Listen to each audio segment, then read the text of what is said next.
આથી આગળ તો હવે છે ફોલ્ટ.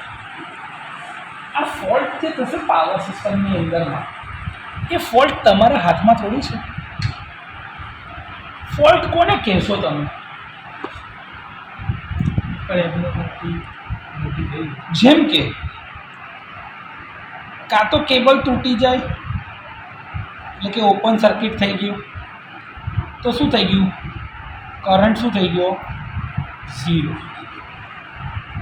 કરંટ ઝીરોનો વાંધો નથી, પણ વોલ્ટેજ અવેલેબલ છે.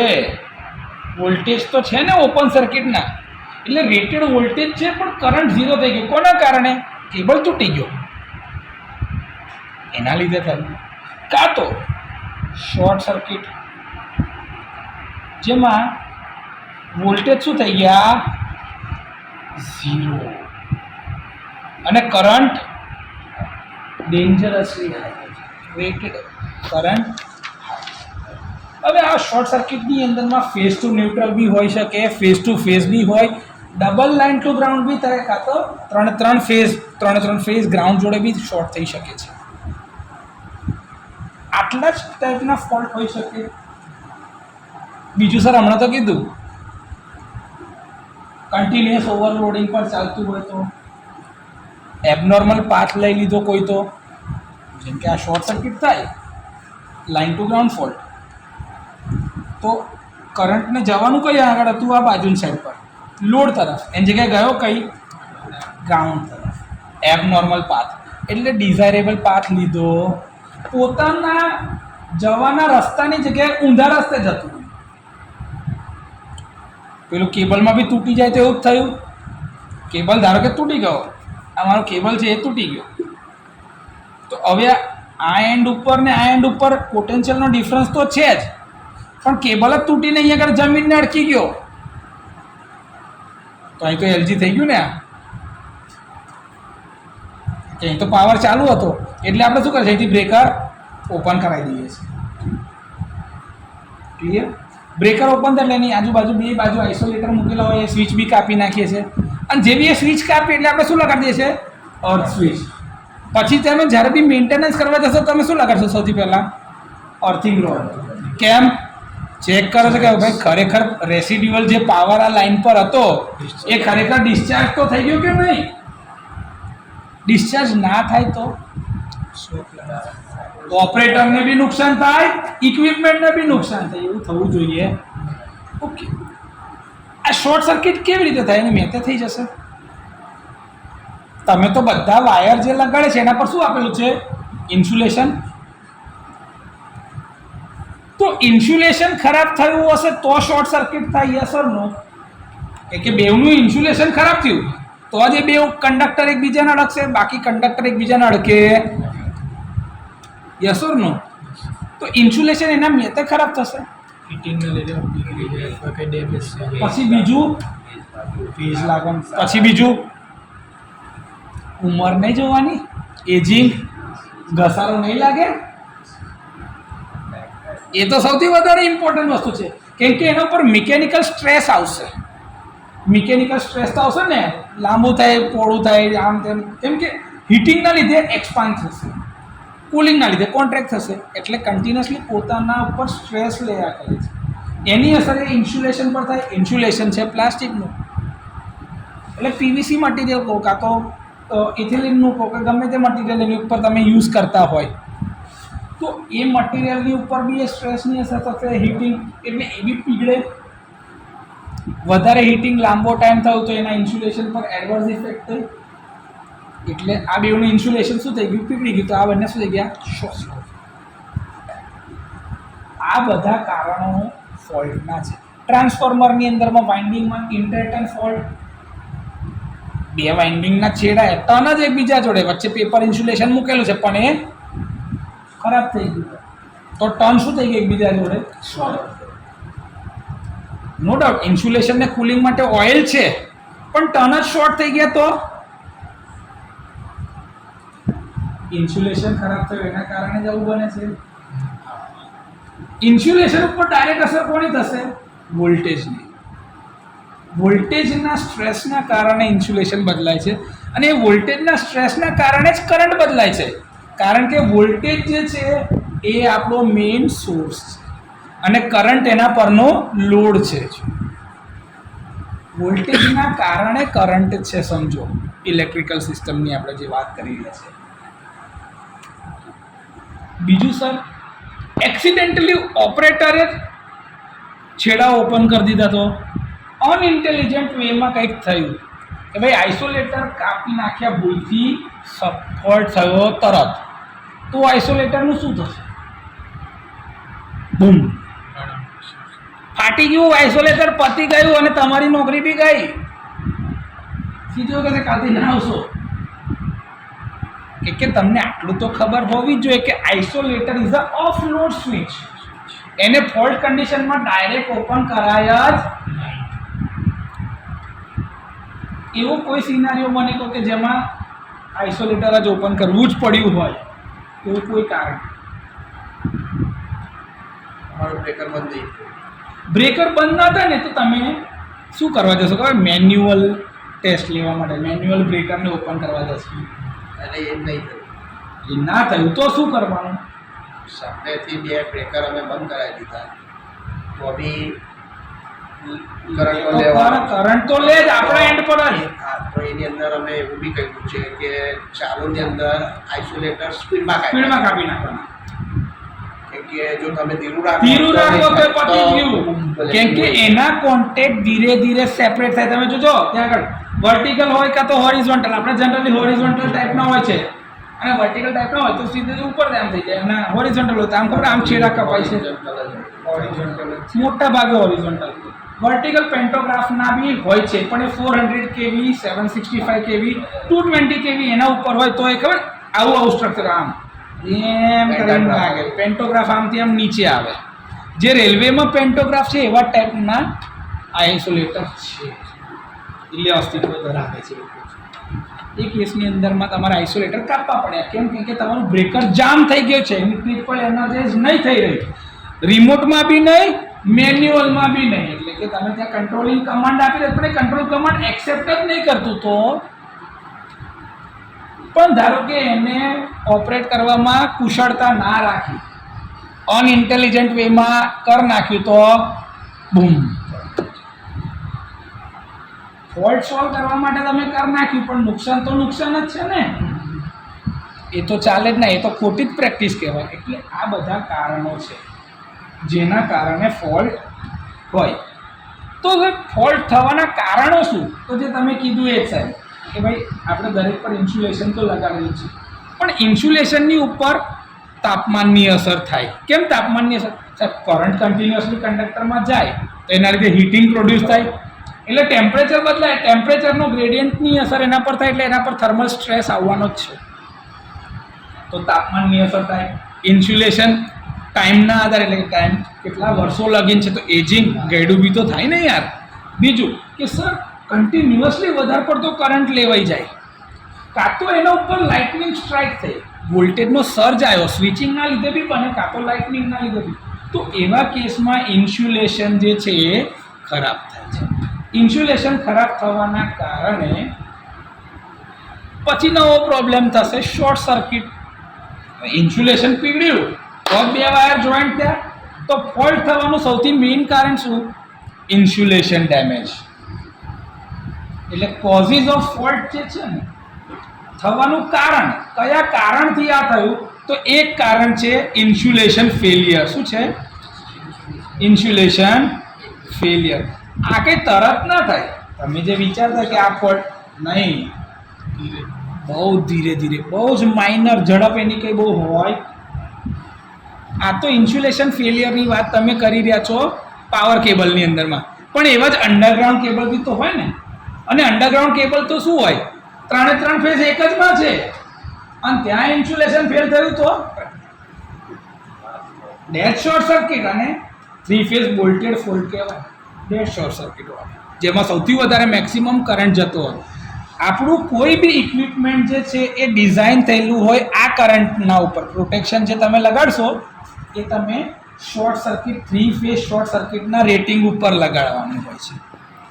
પણ સિસ્ટમમાં સૌથી વધારે ફોલ્ટ કયા થાય છે? Line to ground. LG fault સૌથી વધારે થાય. તો આપણી પ્રોટેક્શન જે સિસ્ટમ છે એ 3 ફેઝ શોર્ટ સર્કિટ માટેની છે, જ્યારે શક્યતા સૌથી વધારે લાઇન ટુ ગ્રાઉન્ડ ફોલ્ટની છે. ક્લિયર? સર આ તો થયું, સાથે ઓવરહેડ લાઇનની અંદરમાં પ્રોબ્લેમ થયો. શું પ્રોબ્લેમ થાય ભાઈ ઓવરહેડ લાઇનની અંદરમાં? કાં તો કંડક્ટર તૂટી જાય, કાં તો 2 લાઇન શોર્ટ થઈ જાય. આના સિવાય બીજું કશું થશે? એ ઝાડને જે આવી ગયું ને એ બધું એના લીધે જ થઈ ગયું. એ 2 લાઇન શોર્ટ થઈ ગઈ. મેં એવું કહી દીધું તમને, સમજો. હવે તમે કહે સાહેબ સાપોલિયું જતો તો સાપોલિયું 1 લાઇન ને 2 લાઇન ને અડકી ગયું, કાં તો ચામાં કીધું ચોટી ગયું. પણ મેં શું કીધું, 2 લાઇન શોર્ટ થઈ ગઈ કોઈ બી કારણથી. એ કારણ બીજા હોઈ શકે છે, એ તો 1000 કારણ છે યાર.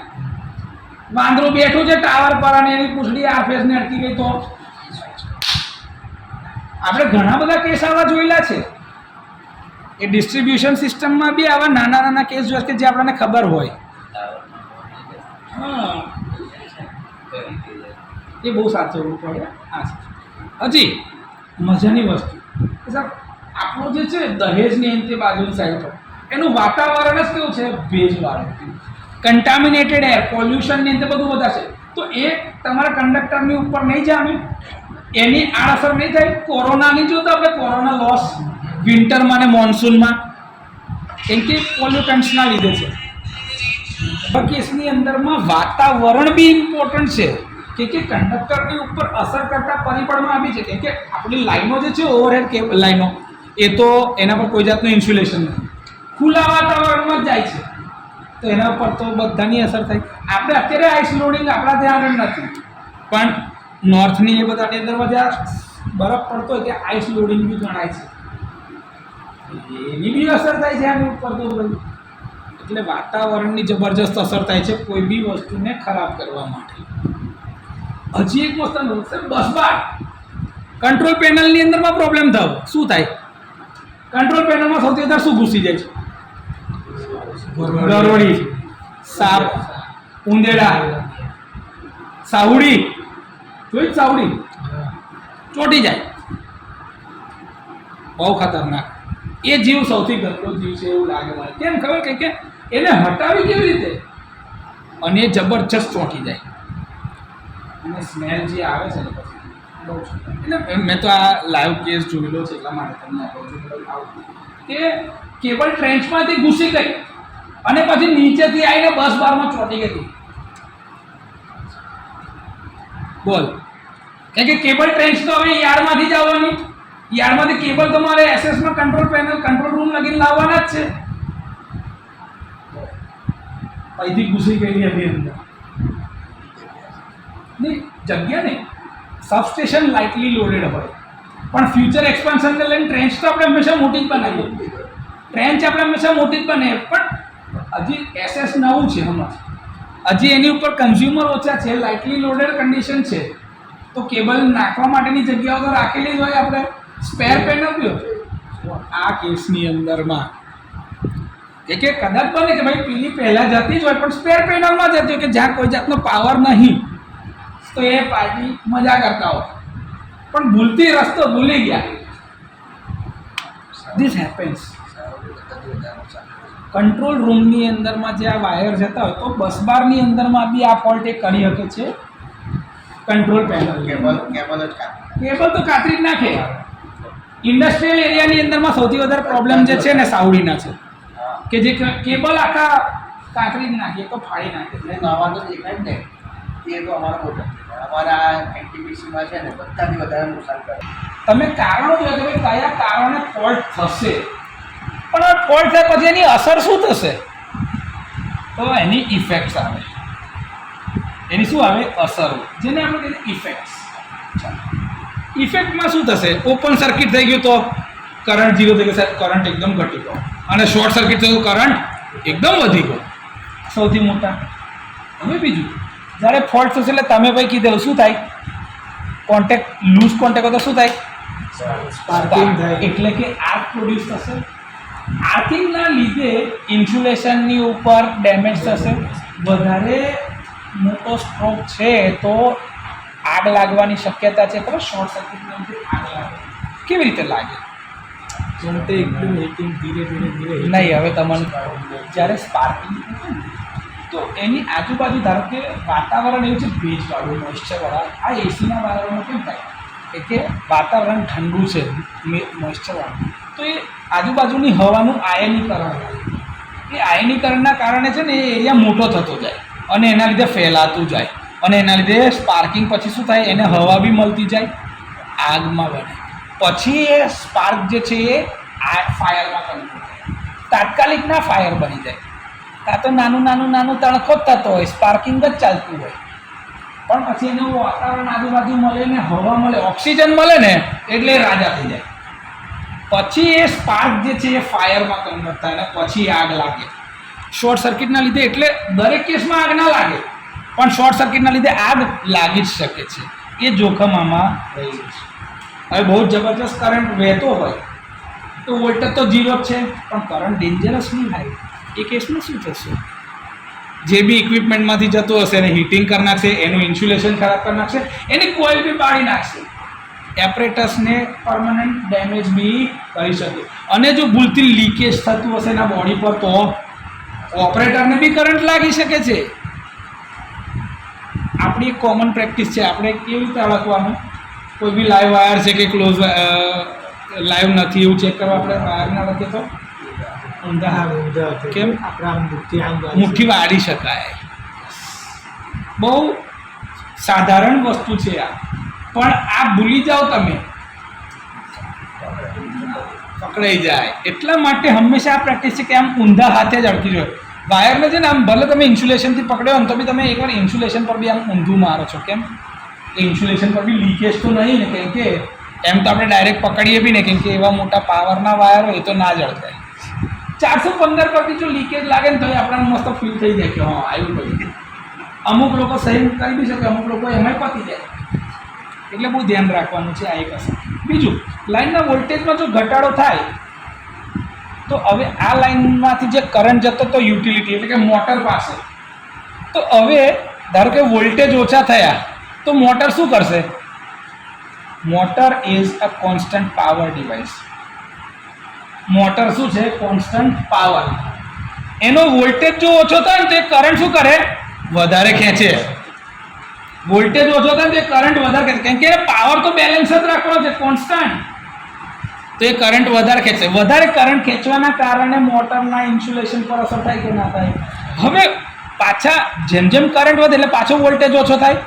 આ વોલ્ટેજ જો એની નો વોલ્ટ કોઇલ હોય એના કરતાં ઓછો જાય તો મોટર ટ્રીપ થઈ જાય, સ્ટાર્ટર એનું પડી જ જાય, તો તમારું કામ અટકી જાય. એટલે ફોલ્ટની આ અસર છે કે ધારો કે શોર્ટ સર્કિટ થયું તો મોટર બંધ જ થઈ જશે. એ મોટર કોના લીધે બંધ થઈ ગઈ? એમાં બે કારણ હોઈ શકે. થર્મલ ઓવરલોડમાં બી જાય, શોર્ટ સર્કિટમાં બી જાય, કાં તો પછી નો વોલ્ટ કોઇલ જે છે રિલીઝ થઈ ગઈ. પણ આવા નો વોલ્ટ કોઇલ રિલીઝ ક્યાં હશે? ડીસી મોટર હશે ત્યાં આગળ અને એસી મોટર હશે. બાકી DOL સ્ટાર્ટર હશે તો શું થશે? ઓવરલોડમાં નીકળી ગઈ, શોર્ટ થઈ ગયું ને ત્યાં, એટલે ઓવરલોડમાં નીકળી ગઈ. એમાં શોર્ટ સર્કિટનું પ્રોટેક્શન આપેલું જ છે. એટલે મોટર ટ્રીપ થવાના બી એક કરતાં વધારે કારણો છે. ઓકે. બીજું, હવે વોલ્ટેજમાં ઘટાડો થાય એટલે એના લીધે આજુબાજુના વાતાવરણમાં જે ઇલેક્ટ્રોમિકેનિકલ રિલે જે આપણા લાગેલા છે, જે કન્વેન્શનલ, કે જેમાં મૂવિંગ ડિસ્ક છે, એટલે ડિસ્ક ફરતી હોય ને એને જોઈતું ટોર્ક મળી શકે ખરું? એને જોઈતું એક્સાઇટેશન, એને એટલો ફ્લક્સ જ નહીં મળે, એટલે એની કોઇલ ઓપરેટ થાય તો એ કોઇલ એ રિલે શું થઈ ગઈ? બ્લાઇન્ડ. રિલે ઓપરેટ થઈ શકે નહીં. આ સૌથી મોટો ડિસએડવાન્ટેજ છે ઇલેક્ટ્રોમિકેનિકલ રિલે સાથે, કે ફોલ્ટ આવ્યો પણ એની પ્રેશર કોઇલ જ એનર્જાઇઝ નહીં થઈ શકતી, એટલે ફ્લક્સ એટલું બનતું જ નથી, રિઝલ્ટન્ટ ફ્લક્સ કે જે એની ટ્રીપ કોઇલ એનર્જાઇઝ કરીને ડિસ્કને ફેરવી શકે. એ કેસમાં રિલે માલ ફંક્શન કરે, એટલે કે ઓપરેટ ના થાય. ક્લિયર? બીજું, શોર્ટ સર્કિટના કારણે જબરજસ્ત કરંટ જશે તો એ શું પ્રોડ્યુસ કરશે? Electromagnetic forces. કેમ કે જે બી ટોર્ક લાગતું હોય કાં તો જે બી ફોર્સ લાગે ને, ફોર્સ જે છે એ ટોર્કના પ્રપોર્શનમાં છે, ટોર્ક જે છે કરંટના વર્ગના સમપ્રમાણમાં છે. તો કરંટના સ્ક્વેર પ્રમાણે ટોર્કને એના આધારે બળ લાગ્યું, એ બળની જે અસર થાય ને તો એનાથી ઇક્વિપમેન્ટમાં પરમનન્ટ ડેમેજ થઈ શકે છે. આપણે આ વાત કરીએ છીએ ઇલેક્ટ્રોમેગ્નેટિક રિલે અથવા તો ઇલેક્ટ્રોમિકેનિકલ રિલેની, જે કન્વેન્શનલ, જે જૂના છે, જે હવે બદલાઈ ચૂકેલા છે. આપણે આમાં જ ન્યુમેરિકલ રિલે બી જોવાના છે. ઓકે સર, ફોલ્ટના કારણ જોયા, ફોલ્ટની અસર જોઈ, તો ફોલ્ટની ટકાવારી શું? તો સાહેબ કંઈ આગળ કેટલા ટકાના ફોલ્ટ થઈ શકે? તો સૌથી વધારે ફોલ્ટ થવાની શક્યતા ટ્રાન્સમિશન લાઇનમાં છે. કેમ? સૌથી મોટું નેટવર્ક જ ટ્રાન્સમિશન લાઇનનું છે ને યાર.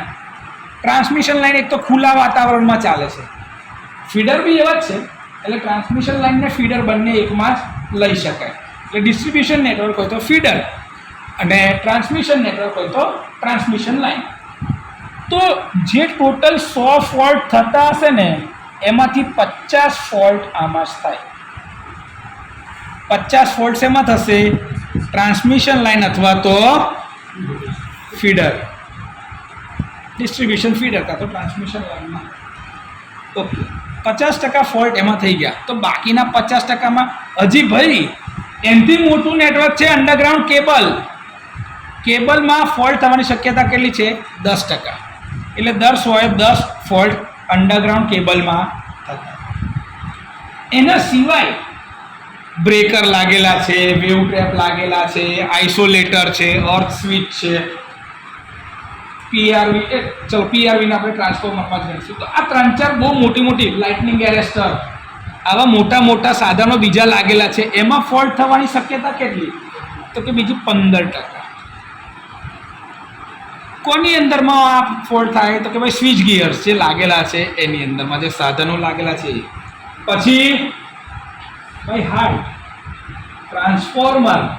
ટ્રાન્સફોર્મરમાં ફોલ્ટ થવાની શક્યતા છે 12% જેટલી. કેટલી? ટ્રાન્સફોર્મર જે છે એની જોડે જ બીજા ઇન્સ્ટ્રુમેન્ટ ટ્રાન્સફોર્મર છે. ઇન્સ્ટ્રુમેન્ટ ટ્રાન્સફોર્મરની શક્યતાઓ તમારી ચોપડી 2% કહે છે, હું 2 થી 5%ના રેન્જમાં કહું છું. કારણ કે એ બદલાતા હોય, કેમ કે બહુ ઓછા પ્રપોર્શન છે, પણ સીટીપીટી બધે જ છે. અમુક વાર સીટીપીટીના જે ફોલ્ટ થતા હોય એને લોકો સ્વિચ ગિયર ફોલ્ટમાં બી કન્સિડર કરતા હોય, કોઈ વાંધો નથી. પણ એની શક્યતાઓ 2% જે તમને આપી છે, તો ચોપડી પ્રમાણે તમે 2% યાદ રાખજો. સાહેબ આ તો બધા પાવર વાયરિંગના થયા. કંટ્રોલમાં તો કંટ્રોલની અંદરમાં બી એવું જ યાદ રાખજો, એમ તમારા 3% કહે છે કે 3% ફોલ્ટ થઈ શકે, પણ એને 2 થી 5%ની રેન્જમાં મેં આખું કમ્બાઈન જ આપું છું. કેમ કે સીટીપીટી એ કંટ્રોલિંગના માટે જ મેઇન ઇન્સ્ટ્રુમેન્ટ જરૂરી છે, કેમ કે એના સીધા સેકન્ડરીના છેડા કઈ જાય છે? રિલેમાં. રિલેનું કામ શું છે? કંટ્રોલિંગ કરવાનું, મેઇન મોનિટરિંગ કરવાનું, મગજ. એટલે આ બંનેને ભેગા થઈને તમે 2 થી 5% કહી શકો. હવે કેટલા થયા? 50 ને 10 60, 60 ને 15 75, 75 ને 10 85 ને 2 87, 87 ને 3 90, 90 ને 2 92. તો હવે 8% રહી ગયા ફોલ્ટ. કેટલા? એને અન્ય કહી દેવાના. બીજા આના સિવાયના ગમે તે ફોલ્ટ થયા, ગમે તે જગ્યા પર થયા, તો એ 8%માં આવે. અચ્છા સર, આવા ફોલ્ટ આવશે તો સૌથી વધારે હીરો કોણ છે? તો કે ભાઈ સાહેબ ટ્રાન્સમિશન લાઇન અને ફીડર. એટલે દર 100 થી 50 ફોલ્ટ મારા ટ્રાન્સમિશન લાઇન કાં તો ફીડરમાં થઈ ગયા છે. તો ટ્રાન્સમિશન લાઇન અને ફીડરમાં કયા ફોલ્ટ થશે? તો ટ્રાન્સમિશન લાઇનનું મારું આ નેટવર્ક છે R, Y, B અને ન્યુટ્રલ, એટલે કે 3 ફેઝ વાળું છે. આમાં 85% ફોલ્ટ જે થાય છે ને એ કયા છે ખબર છે? Line to ground. એટલે કોઈ બી એક ફેઝનો છેડો અર્થ થઈ ગયો. આને ન્યુટ્રલની જગ્યા પર હમણાં હું ગ્રાઉન્ડ ધારો કે કહેતો હોય તો કાં તો R થી G અડકી ગયો, કાં તો Y થી G, કાં તો B થી G. તો આ મારા LG ફોલ્ટ છે અને એ લગભગ 85% ફોલ્ટ થાય છે. એટલે કે ટ્રાન્સમિશન લાઇનમાં ટોટલ 50 ફોલ્ટ થાય, પણ એ 50 એટલે કે 100%માંથી 85% ફોલ્ટ LG ફોલ્ટ હોય, જેમાં ટેમ્પરરી કે ભાઈ ધારો કે સાપોલિયું જે છે કાં તો ચામાં સીધું ચોંટી ગયું હતું, આ તમે બ્રેકર ઓપન કર્યું, ડી એનર્જાઇઝ થઈ ગઈ લાઈન, એટલે સીધું પેલું નીચે પડી ગયું. પાછું તમે ટ્રાય લીધો, લગાડ્યું, ચાલો રહી ગયું, ફોલ્ટ ક્લિયર થઈ ગયો. ગેંગ ઓપરેટેડ બ્રેકર્સ હોય, 3 બ્રેકર એક સાથે ઓપરેટ થઈ જાય, પછી 3 ક્લોઝ થઈ જાય. ગેંગ ઓપરેટેડ એ ટ્રાન્ઝિયન્ટ ફોલ્ટમાં આવે. તો ટેમ્પરરી એ એકદમ માઇનર, એક જ વાર લીધું 0.3 સેકન્ડ પછી પાછું લગાડી દીધું, તો થઈ ગયું સાહેબ, ચાલો પ્રોબ્લેમ સોલ્વ. આ લાઇન ટુ ગ્રાઉન્ડ ફોલ્ટ. બીજા પ્રકારના ફોલ્ટ છે લાઇન ટુ લાઇન ફોલ્ટ છે, જે થવાની શક્યતા 8% છે. કેટલા? લાઇનથી લાઇન, એટલે કે આર લાઇન વાય જોડે અડકી ગઈ, આર લાઇન બી જોડે અડકી ગઈ અને વાય લાઇન બી જોડે અડકી ગઈ. લાઇન ટુ લાઇન એની શક્યતા 8% છે. 5% શક્યતા એવું છે કે ભાઈ 2 લાઇનથી ગ્રાઉન્ડ ભેગું થઈ ગયું, double line to ground fault. એમાં આર વાય અને ગ્રાઉન્ડ ભેગા થઈ ગયા, આર બી અને ગ્રાઉન્ડ ભેગા થઈ ગયા, વાય બી અને ગ્રાઉન્ડ ભેગા થઈ ગયા. એ શક્યતા આમાં છે. અને સૌથી રેર શક્યતા જે 2%માં આવે છે એ છે ટ્રિપલ એલ કાં તો ટ્રિપલ એલ જી ફોલ્ટ. કરંટનું મેગ્નિટ્યુડ ઓછું, કરંટ મેગ્નિટ્યુડ ફોલ્ટ વખતનો જો ફોલ્ટ કરંટ ઓછું, એનાથી થોડું વધારે ડબલ એલજીમાં, અને સૌથી વધારે આવશે ટ્રિપલ એલજી. આ ફોલ્ટને કહેવાય છે, આ જે છે ને આ ટ્રિપલ એલ, કેમ કે 3 ફેઝમાં થયો. કયામાં? 3 ફેઝમાં. તો આને કહેવાય સિમેટ્રિકલ ફોલ્ટ. શું કહેવાય? બાકીના બધા જે છે 3 ફેઝમાં થતા નથી, તો આને કહેવાય એસિમેટ્રિકલ ફોલ્ટ. શું કહેવાય? એસિમેટ્રિકલ ફોલ્ટ. સિમેટ્રિકલ એટલે કે 3 ફેઝમાં ફોલ્ટ થયો છે, એટલે કે 3 ફેઝમાં એના વેક્ટર ડાયાગ્રામ ને બધું બદલાઈ જાય, એક સરખું જ પણ ફોલ્ટ. જ્યારે પેલામાં 3 ફેઝમાં થાય, કોઈ બી એક ફેઝ કાં તો કોઈ બી 2 ફેઝ કાં તો ફેઝ ન્યુટ્રલમાં આ ફોલ્ટ થતો હોય તો આને કહેવાય અસિમેટ્રિકલ ફોલ્ટ. પેલાને કહેવાય સિમેટ્રિકલ ફોલ્ટ. ક્લિયર? આમાં કોઈ ડાઉટ? હવે આપણે જે લગાડીએ છીએ તો કે રિલે લગાડેલા છે. રિલે એટલે શું છે? તો કે સાહેબ આનું કંટ્રોલિંગ આખું આના હાથમાં છે. જે રીતે ઇન્ટેલિજન્ટ વસ્તુ તમારા માટે મગજ છે, માઇન્ડ ઇન્ટેલિજન્ટ, એવી રીતે સિસ્ટમની અંદરમાં બી એક ઇન્ટેલિજન્ટ ડિવાઇસ છે જેને આઈઈડી કહેવાય, ઇન્ટેલિજન્ટ ઇલેક્ટ્રોનિક ડિવાઇસ અથવા તો રિલે. આ રિલે જે છે એ શું કરી શકે સર? રિલે ખાલી મોનિટરિંગ કરે નહીં, આ રિલે જે છે કંટ્રોલિંગ માટે છે, સાથે મોનિટરિંગ માટે છે, પણ એક મોટું ટાસ્ક કરે છે, પ્રોટેક્શન આપે. પણ પ્રોટેક્શન ક્યારે આપશે એને ખબર કેવી રીતે પડશે? એની પોતાની પાસે કંઈક તો હોવું જોઈએ ને, મેમરી કાં તો કંઈક સેટિંગ, જેના આધારે એ નક્કી કરશે કે ભાઈ હેલ્ધી કન્ડિશન છે કે ફોલ્ટી કન્ડિશન છે. હવે એક વસ્તુ વિચાર કરો, રિલે 2 પ્રકારના છે. એક તમારા રિલે છે જેને આપણે કહીએ છીએ પ્રાઇમરી રિલે. શું કહે છે? Primary relay. અને બીજા જે છે એને સેકન્ડરી અથવા તો ઓક્ઝિલરી રિલે કહીએ છીએ. સેકન્ડરી અથવા તો ઓક્ઝિલરી રિલે કહે છે.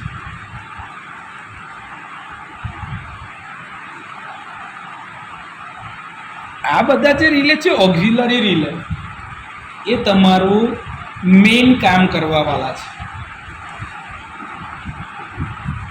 ધારો કે હું એવું કહું કે ભાઈ મેં એક રિલે લગાડી દીધું છે, પણ એક રિલે એ તો કેટલા બધા ફંક્શન કરતું હશે. હવે એને ડાયરેક્ટ હું પાવર સર્કિટમાં લગાડું તો એના પર કોન્ટેક્ટ બર્ડન વધી જાય. કોન્ટેક્ટ બર્ડન જો વધી જાય તો એની સ્પીડ ઓછી થઈ જાય. કેમ? જો સમજો, હું એવું કહું કે ભાઈ તને એકલો દોડવાનું કહું છું ભાઈ, તો તારી ઝડપ કેવી છે? પણ એ જગ્યા તને કહું કે તું 4 થેલા લઈને ચાલ અને પછી દોડ, તો ઝડપ કેમ? બર્ડન વધી ગયું. એટલા માટે મેઇન રિલે ઉપર બર્ડન ના આવે, એ રિલે ઝડપથી કામ કરી શકે, એ રિલે એક કરતાં વધારે ફંક્શન કરી શકે, એના માટે તમારે બીજા સપોર્ટિંગ રિલે જોઈશે. એ સપોર્ટિંગ રિલેને કહેવાય છે ઓક્ઝિલરી અથવા તો સેકન્ડરી રિલે. આ ઓક્ઝિલરી રિલે અથવા તો સેકન્ડરી રિલે જે હોય છે એને કહેવાય છે ઓલ ઓર નથિંગ રિલે. ઓલ ઓર નથિંગ રિલે એટલે બધું આ જ છે અથવા તો આ કંઈ જ નથી. કેમ કે તે જ્યાં લાગીને પ્રાઇમરી રિલે અને કોઈ સિગ્નલ ના આપે ત્યાં સુધી ઓક્ઝિલરી રિલે કશું જ કરી શકે એ એના પર ડિપેન્ડન્ટ છે. તો સર આ ઓક્ઝિલરી રિલે શું કરે? તો કે બ્રેકરની ટ્રીપ કોઇલને એનર્જાઇઝ કરવાનો કમાન્ડ એ આપી શકે, ઇન્ડિકેશનનો કમાન્ડ એ આપી શકે, ફ્લેગ રીસેટ કરવો કે તો સેટ કરવો એનો કમાન્ડ એ આપી શકે છે, અલાર્મ વગાડવું, હૂટર વગાડવું, સિગ્નલ આપવું આગળ બીજા રિલેને, એ બધું પાસ ઓન કરવાનું કામ આ રિલે કરશે. પણ ક્યારે કરશે? જ્યારે મેઇન રિલે એને એ ફંક્શન એક્ટિવેટ કરશે તો. એટલે મેઇન રિલે આની સાથે જ બધા કોન્ટેક્ટ લાગેલા હોય. કેમ? આના પરનું બર્ડન ઓછું થાય. એટલે બર્ડન ઓછું થાય તો આની સ્પીડ વધી જાય, રિલાયબિલિટી વધારે મળે. એટલા માટે પ્રાઇમરી રિલે જે છે એના પર બર્ડન ઓછું હોય, ઓક્ઝિલરી રિલે પર વધારે હોય. એટલે આપણી પાસે બે પ્રકારના રિલે છે, એક છે પ્રાઇમરી રિલે અને બીજા છે સેકન્ડરી અથવા તો ઓક્ઝિલરી રિલે.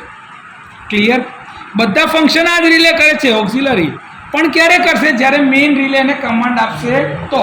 ત્યાં સુધી એ કશું જ કરશે. ક્લિયર? ઓકે.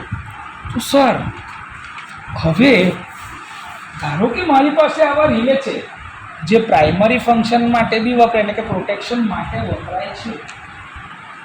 સર પ્રોટેક્શન માટે વપરાતા હોય તો આ સિસ્ટમ જે છે એના બેસિક એલિમેન્ટ કેવા હશે? રિલે કેવી રીતે કામ કરી શકશે? એમને તો કામ કરશે નહીં. રિલેને હું તમને એવું કહું કે ભાઈ તને ભૂખ લાગી છે એવું તને કેવી રીતે ખબર પડે છે? કંઈક તો સેન્સેશન આવતું જ હશે ને કે ભાઈ એકદમ ભાઈ કંઈક ખાવું પડશે, બેચેની લાગવા લાગી છે. એ ઇનપુટ કોણે આપ્યું? પેટથી પેટ સુધી. તો રિલેને કંઈક તો જોઈશે ને. એને એમને પ્રોટેક્શનનું ફંક્શન એક્ટિવેટ કરી દેશે? કશું એમને થાય છે ના. ધારો કે કોઈ અહીંયા આગળથી પડ્યું તો તમે એને જઈને ઊભા કરશો, પણ તમને ખબર કેમ પડે કે કોઈ પડ્યું? જોયું, સાથે પડ્યા તો અવાજ આવ્યો. યસ.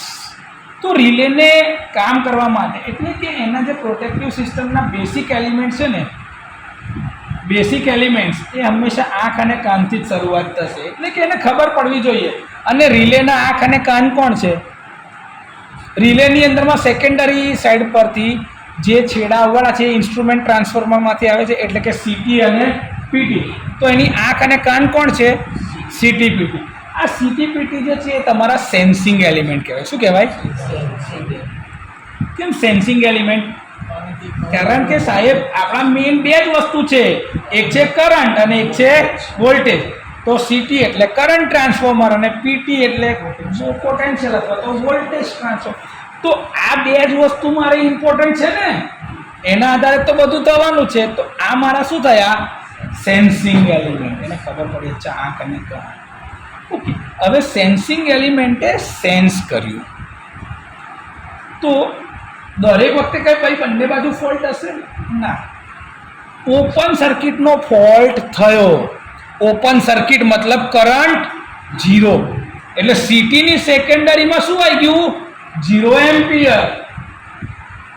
0 એમ્પિયર આવ્યા ને, તો સિલેક્ટર કમાન્ડમાં ગયું કે ભાઈ ઓપન સર્કિટનો ફોલ્ટ થયો છે, એટલે સિલેક્ટર આવે વચ્ચે. સિલેક્ટર જે છે એ નક્કી કરશે કે ભાઈ કયા ટાઈપનો ફોલ્ટ થયો છે. કે આપણી રિલે તો એક કરતાં વધારે ફોલ્ટ માટે ઓપરેટ થવાની છે, તો એને ખબર તો પડવી જોઈએ છે ને કે કઈ વસ્તુ સિલેક્ટ કરવાની છે કે કયા ટાઈપનો ફોલ્ટ થયો. ચલો હવે એને ખબર પડી કે ભાઈ મારો ઓપન સર્કિટનો ફોલ્ટ થયો. ઓકે. તો એના પછી આવશે મેઝરિંગ. કેમ મેઝરિંગ? ભાઈ વેરીફાઈ તો કર કે કરંટ 0 છે કે નહીં, માપવું તો પડશે ને. શોર્ટ સર્કિટ થયો હોત તો વોલ્ટેજ 0, પણ કરંટનું મૂલ્ય તો વધારે હોત કે ના હોત? તો એના માટે પછી શું આવે? Measuring element. આ મેઝરિંગ એલિમેન્ટ આવ્યું અને માપી લીધું, એને ખબર પડી ગઈ કે ભાઈ હા વોલ્ટેજ મારો 0 થઈ ગયો છે, તો હું એક સિગ્નલ જનરેટ કરીશ. એ સિગ્નલ શું હશે કે ભાઈ ટ્રીપ કર. પણ એ સિગ્નલ કેવું હશે? બહુ નાનું. મારું બ્રેકર તો કેટલું મોટું હશે, એને તો કરંટ વધારે જોઈશે ને, તો મારે સિગ્નલ શું કરવું પડશે? મોટું કરવું પડશે. મોટું કરવું એટલે શું થાય? એમ્પ્લીફાય. સિગ્નલને શું કરવું પડશે? એમ્પ્લીફાય. આના પછીનો સ્ટેજ જે છે એ છે એમ્પ્લીફાયર. હવે સિગ્નલ મોટું આવી ગયું તો એ સિગ્નલ આપણે કોને આપીશું? બ્રેકરને. બ્રેકરને જગ્યા પર અહીંયા આગળ કહે છે એક્ચ્યુએટર. શું કહે છે? એક્ચ્યુએટર્સ. અથવા તો આપણી ભાષામાં આપણે બ્રેકર લખો તો બી કંઈ ખોટું કોઇલ ચાલે, પણ એ બ્રેકરની જ કોઇલ હોય. એટલે આપણે હજી આપણે ડિટેલમાં ગયા જ નથી ને. હજી તો મેં ટ્રીપ સર્કિટ ભણાવી, તો અત્યારથી હું બ્રેકરની ટ્રીપ કોઇલની વાત કરું ને તો એ વ્યાજબી નહીં. અંદરના ભાગમાં નહીં ખબર છે કે ભાઈ કેવી રીતે એને સપ્લાય મળશે, કોન્ટેક્ટ, મૂવિંગ કોન્ટેક્ટ, ફિક્સ કોન્ટેક્ટથી કેવી રીતે છૂટા થાય છે, ક્લોઝ કરવાનું છે, ઓપન કરવાનું છે, એની સાયકલ શું, બધું જ બરાબર છે. પણ હજી જઈ લગીને આપણે બેસિક જ નહીં જાણ્યા, હજી પાયા જ નહીં ખોદ્યા, ત્યાંથી ત્રીજા માળનું કન્સ્ટ્રક્શન અત્યારથી ના કરાય ને. એટલે મેં ટ્રીપ કોઇલ અથવા તો ટ્રીપ સર્કિટ વિશે કોઈ જ વાત કરી નહીં. તો હવે આવી ગયા બ્રેકર. બ્રેકર શું થઈ ગયું? ઓપન. એટલે કે હેલ્ધી પાર્ટ અને ફોલ્ટી પાર્ટ એકબીજાથી શું થઈ ગયા? છૂટા. ક્લિયર? કોઈ ડાઉટ આમાં? છૂટા તો થઈ ગયા. બ્રેકર ઓપરેટ બી થઈ ગયું સર. પણ સર બ્રેકરની અંદરમાં બી ઇલેક્ટ્રિકલ સિગ્નલ તો ગયા કે નહીં? તો એ ઇલેક્ટ્રિકલ સિગ્નલ કેવી રીતે કામ કરે છે મારે તો એ જાણવું છે. તો હવે પ્રોટેક્શનની બેસિક સિસ્ટમ, જેમાં ટ્રીપ કોઇલ એનર્જાઇઝેશન સિસ્ટમ, એટલે હવે જોવાના બેસિક ટ્રિપિંગ સિસ્ટમ. સિસ્ટમમાં બેસિક ટ્રિપિંગ કેવી રીતે આવશે? તો હવે તમે સિસ્ટમ જાતે વિચાર કરો કે આપણી પાસે શું છે? બસ બાર છે. આ મારો એક બસ છે. શું છે મારો? બસ બાર. કંટ્રોલ સર્કિટ હંમેશા સિંગલ ફેઝની જ હોય. હા યાર, એમાંય બસ બાર તો હોય એટલે +5નું કંટ્રોલિંગ લો છો કે +12નું લો છો એના આધારે હોય.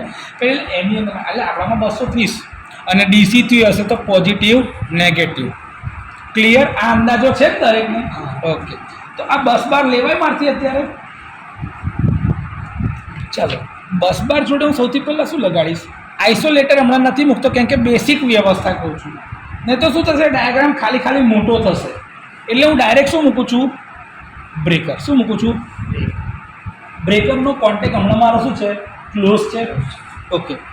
બ્રેકરમાંથી પાવર મારો આગળ ગયો, પણ મારા બસ પાર્ટની પર શું હશે? કરંટ મેજર કરવો પડશે. એટલે શું હોય? સીટી. એ તમે આગળ બી મૂકી શકો, કાં તો પાછળ બી મૂકી શકો, એ તમે નક્કી કરો. અને આ બે જે છેડા નીકળ્યા સેકન્ડરીના, એ કઈ જશે? રિલેમાં. એટલે મેં રિલેમાં જવા દીધા સેકન્ડરીના contact. Yes or no? Okay. આ બસની ઉપર મારી શું હશે? એક પીટીબી હશે. હા કે ના? તો એક મૂકી દઉં છું પીટીએમ. સમજવા માટે અગર મારે પાવરવાળા ફોલ્ટ કરાવવા હોય તો આંખ અને કાન બે મેં બનાવી. સીટી હંમેશા સિરીઝમાં આવશે, પીટી હંમેશા પેરેલમાં, એક્રોસમાં આવશે. વોલ્ટેજ માપવાના છે એટલા માટે. ક્લિયર છે? Okay sir. હવે રિલેને બી મળી ગયું, પણ પછી આગળ જશે ક્યાં? તો કે ભાઈ લોડ લગીને જશે કે નહીં? પાવર.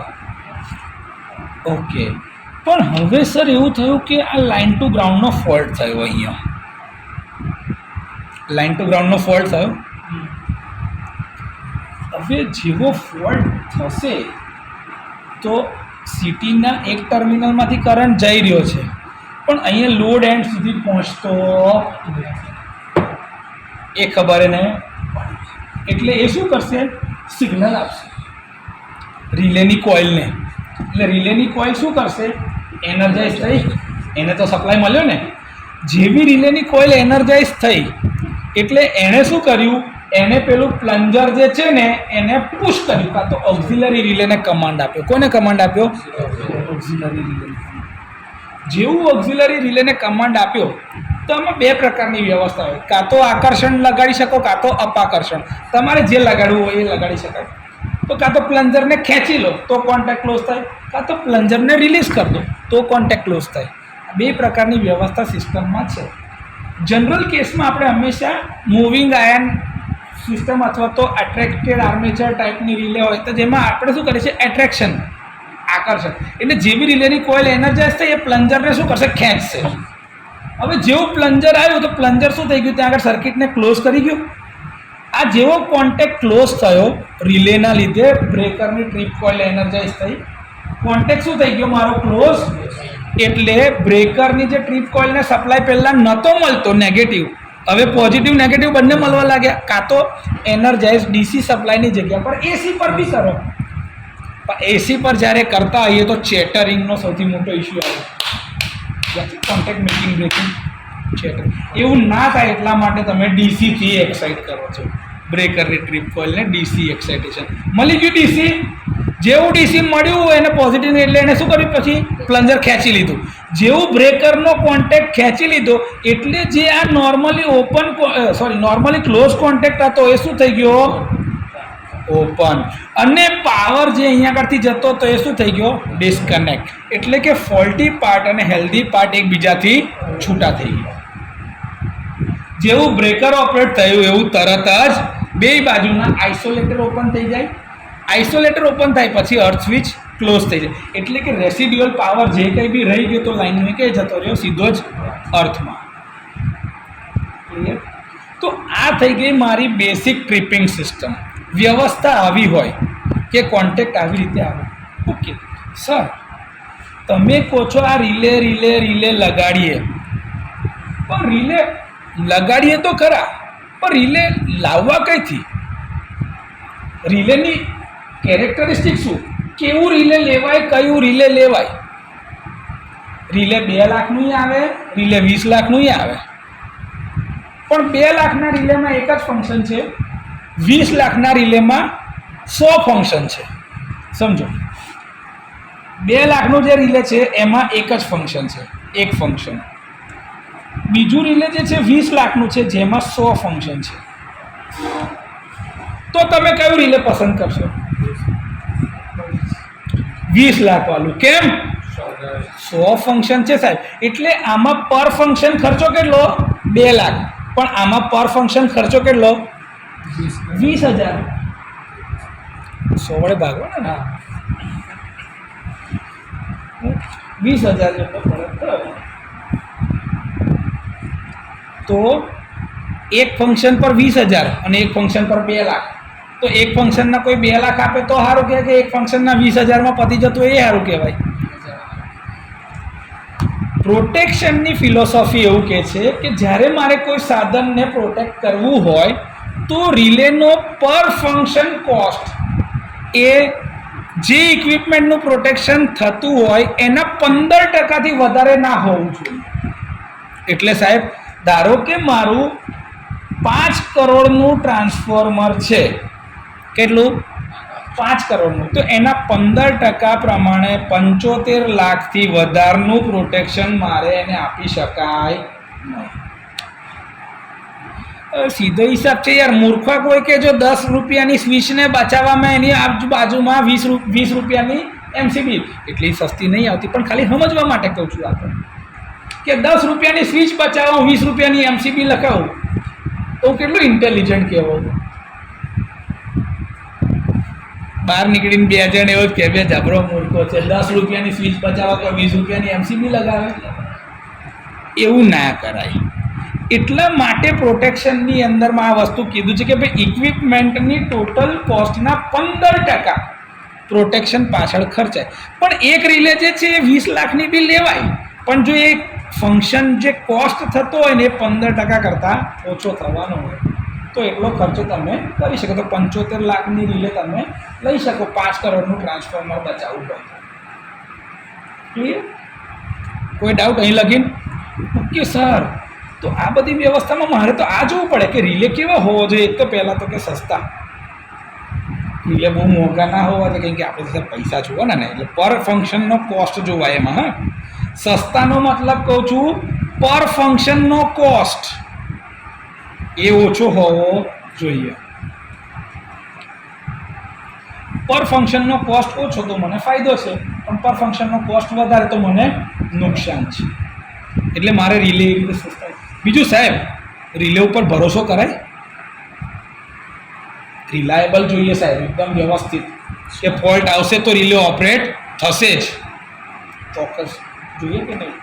રિલેનું કન્સ્ટ્રક્શન કેવું છે સાહેબ? એકદમ સિમ્પલ, સ્ટેબલ, બધી પરિસ્થિતિમાં રહી જાય. સાહેબ ફોલ્ટને સેન્સ બી તો કરવું જોઈએ ને, સેન્સિટિવિટી. ફોલ્ટ છે કે ઓવરલોડ છે, હેલ્ધી કન્ડિશન છે કે ફોલ્ટી કન્ડિશન છે, એના વચ્ચે ભેદ બી તો પારખવો જોઈએ, ડિસ્ક્રિમિનેશન. તો રિલેની ડિઝાયરેબલ કેરેક્ટરિસ્ટિક જે છે એ છે SRSDSES. સૌથી પહેલાં રિલે શું કરવું જોઈએ? ફોલ્ટને સેન્સ કરતો હોય, એટલે સેન્સિટિવિટી. સેન્સ કર્યા પછી એને ખબર પડવી જોઈએ કે ભાઈ હેલ્ધી કન્ડિશન છે કે ફોલ્ટી, ઓવરલોડ છે કે ફોલ્ટ છે, એટલે શું આવવું જોઈએ? ડિસ્ક્રિમિનેશન. શું આવવું જોઈએ?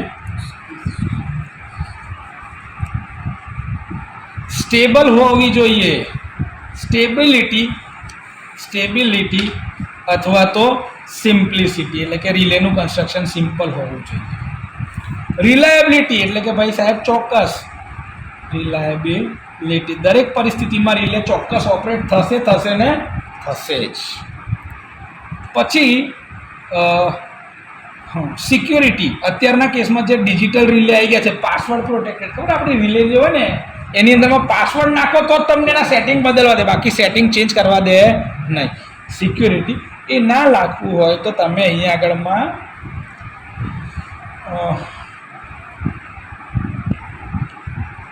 સિમ્પ્લિસિટી, સ્ટેબિલિટી, સેન્સિટિવિટી, હા ઓકે, સિક્યુરિટી. બીજું છે પૈસા, ઇકોનોમી, ખર્ચો બને એટલો ઓછો.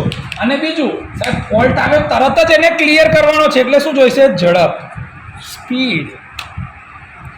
આવા જે આ 7 શબ્દો છે એના આધારે મેં આ યાદ રાખેલું છે. આને કહેવાય desirable characteristic of protective relay, કે ભાઈ મારી પ્રોટેક્ટિવ રિલેમાં આટલું તો હોવું જ જોઈએ, કે એને આટલી ખબર પડવી જ જોઈશે. ઓકે, આ સિક્યુરિટી છે ને એની અંદર બીજી બી રિલેની એક વ્યવસ્થા છે કે સિલેક્ટિવિટી, એટલે કે પોતાના ઝોનમાં જ એને ઓપરેટ થવાનું છે. આ જ્યારે આપણે ડિફરન્શિયલ પ્રોટેક્શન આપીશું ને અથવા તો ડિસ્ટન્સ પ્રોટેક્શન, ત્યારે આ સિલેક્ટિવિટી બહુ ઇમ્પોર્ટન્ટ છે. કે ભાઈ ફોલ્ટ, જેમ કે સાદી ભાષામાં તમને કહું તો ભાઈ તમને જમણા હાથમાં વાગ્યું હોય અને તમે ડાબા હાથે પ્લાસ્ટર મરાવી દેશો તો જમણો હાથનું હાડકું જોડાશે જ નહીં ને. એને ખબર તો પડવી જોઈએ કે ભાઈ ફોલ્ટ કયા આગળ થયો છે, કયા રિજનમાં, કાં તો કયા ઝોનમાં, ત્યાં જ એને પ્રોટેક્શન આપવાનું છે. તો એ સિલેક્ટિવ પ્રોટેક્શન એને ખબર પડે. આ સિલેક્ટિવિટી પ્રિન્સિપલ જે છે એ હંમેશા યુનિટ પ્રોટેક્શન માટે ઇમ્પોર્ટન્ટ છે. યુનિટ પ્રોટેક્શનનો મતલબ થાય કે પોતાના ઝોનમાં જ એને પ્રોટેક્શન આપવું છે. જે ડિફરન્શિયલ પ્રોટેક્શન આપણે આપીએ છીએ એ આ યુનિટ પ્રોટેક્શન પ્રકારનું એક એક્ઝામ્પલ છે, જેમાં બેકઅપ જેવું નહીં, એ પોતાના ઝોનમાં પોતે જ ઓપરેટ થાય. એના બેકઅપમાં ઓવર કરંટ રિલે, બાકી એ સિલેક્ટિવ હોવું જોઈએ. તો સર હવે આને મારે ડિટેલમાં સમજવું હોય તો કે ભાઈ સૌથી પહેલી વસ્તુ કે ભાઈ રિલે જ્યારે બી આવા કંઈ ફોલ્ટ આવે તો રિલે મારું શું કરવું જોઈએ? ફોલ્ટને સેન્સ કરવું જોઈએ. એટલે રિલેની સેન્સિટિવિટી કેવી હોવી જોઈએ? ચોક્કસ. રિલે સૌથી પહેલાં સેન્સ તો કરે કે નહીં? હવે સેન્સ કરવા માટે રિલે પાસે શું છે? તો કે ભાઈ CTPTના ઇનપુટ્સ છે. એ ઇનપુટના વેલ્યુ વધઘટ થતા હોય એના પ્રીસેટ વેલ્યુની સાપેક્ષે. ધારો કે મેં એવું કીધું ભાઈ મારી સિટી જે છે ને એ 5 એમ્પિયરની છે. કેટલાની છે? 5 એમ્પિયરની છે સેકન્ડરી સાઇડ પર, અને પ્રાઇમરીમાં ધારો કે 1000 એમ્પિયર જઈ ગયા છે. તો મારી સિટી થઈ ગઈ 1000:5ની. તો ધારો કે આમાં 1000 એમ્પિયર રેટેડ જઈ રહ્યો છે તો આનો કરંટ 5 જ હોવો જોઈએ સેકન્ડરીમાં. પણ અહીંયા આગળ ફોલ્ટ થયો શોર્ટ સર્કિટનો અને આનો કરંટ થઈ ગયો 2000 એમ્પિયર. તો સેકન્ડરીમાં કેટલા થઈ ગયા? 10 એમ્પિયર.